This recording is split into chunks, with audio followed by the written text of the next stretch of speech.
Ha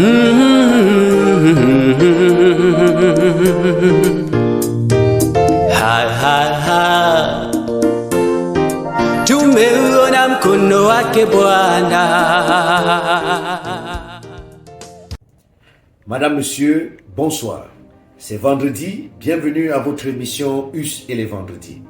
C'est avec beaucoup de joie et beaucoup de plaisir que je vous retrouve aujourd'hui autour du thème que j'ai intitulé Dieu est efficace.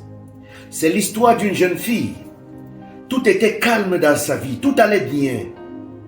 Elle avait les grâces, les faveurs de l'Éternel. Jusqu'au jour où, au mois de juillet 2012, tout a basculé dans sa vie. Elle est tombée malade et allait rencontrer un médecin.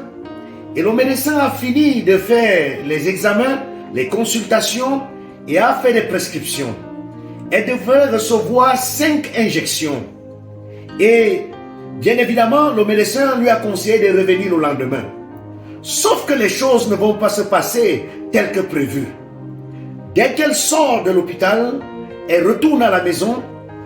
Qu'est-ce qui se passe? Un jeune homme entre dans le bureau du médecin et soudoie le médecin en lui donnant de l'argent, en lieu et place des bonnes injections. Le monsieur a donné de l'acide au médecin pour injecter cette jeune fille. Et le lendemain, quand elle arrive, bien évidemment, le médecin va injecter de l'acide à cette jeune fille.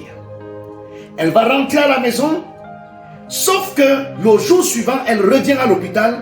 Le médecin sursaute, étonné de la voir revenir, lui demande de patienter un instant, mais il prend le téléphone et appelle le commanditaire en lui demandant « Mais elle est revenue, qu'est-ce que je fais ?» Il lui dit « Augmente la dose. » Elle va recevoir une deuxième injection de l'acide. Sauf que quand elle va rentrer chez elle, elle ne reviendra plus jamais à l'hôpital. C'est l'histoire de la fille de M. Kechanga Moïse. Elle est ma grande sœur, Pao Doris Kechanga Piobert. C'est elle que vous voyez là à l'image. Son corps va commencer à pourrir. L'église est étonnée de savoir que notre sœur était avec nous. Qu'est-ce qui ne va pas dans sa vie?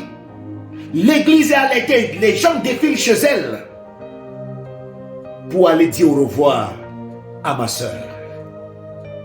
Mais bien-aimés dans le Seigneur, chers amis auditeurs, le Seigneur est merveilleux.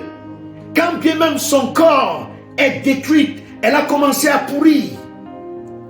Son pauvre père, parce qu'on a perdu un membre de la famille, a dit aux gens, creusez-moi une seconde tombe parce que je dois enterrer ma fille. Même les pasteurs sont allés à son chevet. En sortant, ils ont dit à mon neveu qui est son fils, voilà le numéro. S'il y a un problème, appelle. On savait qu'elle va mourir. Mais j'ai lu dans la parole de Dieu.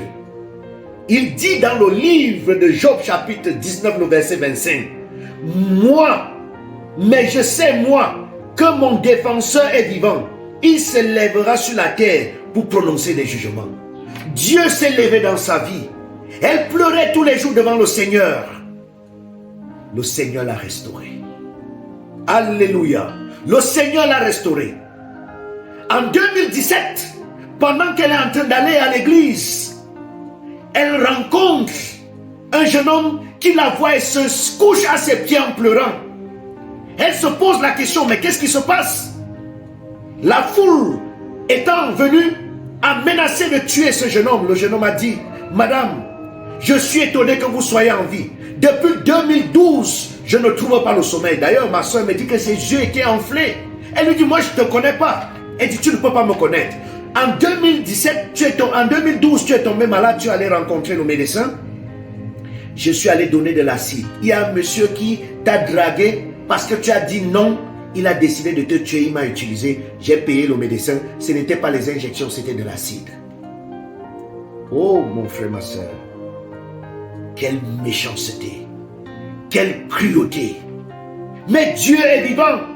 Il dit dans le livre de Jérémie chapitre 17 verset 7 à 8. Béni soit l'Éternel. Béni soit l'homme qui se confie en l'Éternel et place sa confiance en l'Éternel. Il est comme un arbre planté près des eaux et qui étend ses racines vers les courants.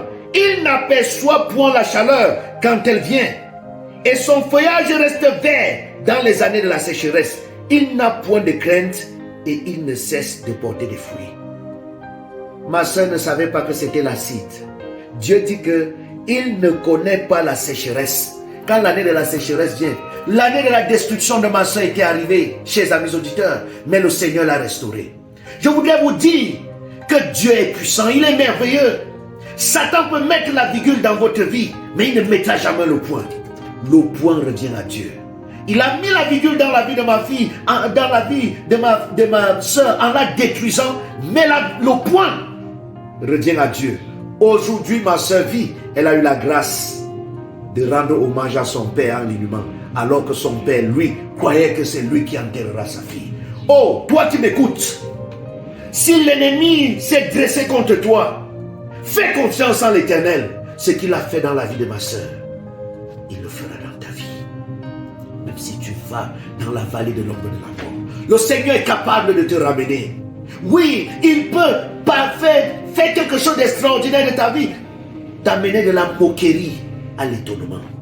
Oh, je sais que ma soeur, alors qu'elle va écouter ce message, il y en a aussi des candidats, des personnes qui vivent la même réalité. Cette prière, c'est pour vous. Oh Seigneur Dieu, tu as restauré ma soeur. Il y a encore les séquelles de l'acide en elle. Que cette prière la localise où elle se trouve pour la purifier de manière définitive. Tu es Dieu et tu es puissant. Il y a quelqu'un aussi qui vit des situations difficiles et pense qu'il n'y a pas de solution. Le Dieu qui est intervenu dans la vie de ma soeur intervient dans la vie de cette personne au nom puissant de Jésus. Amen. Mon frère, ma soeur, je te le dis encore. La virgule de Satan ne veut pas dire que ta vie est achevée. Fais confiance en Dieu. C'est lui qui fera le point de ta vie. Que la bénédiction de l'Éternel soit sur toi. Que la bénédiction de l'Éternel continue à se reposer sur Pao Kechanga Piobert. Que le Seigneur te bénisse. Que le Seigneur nous bénisse. Au nom de Jésus. Amen.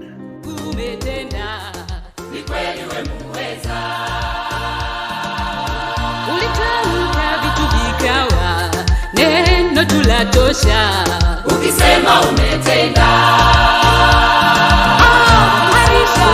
Israeli uliwavusha, kawatoa utumwani, watumishi wako umewapa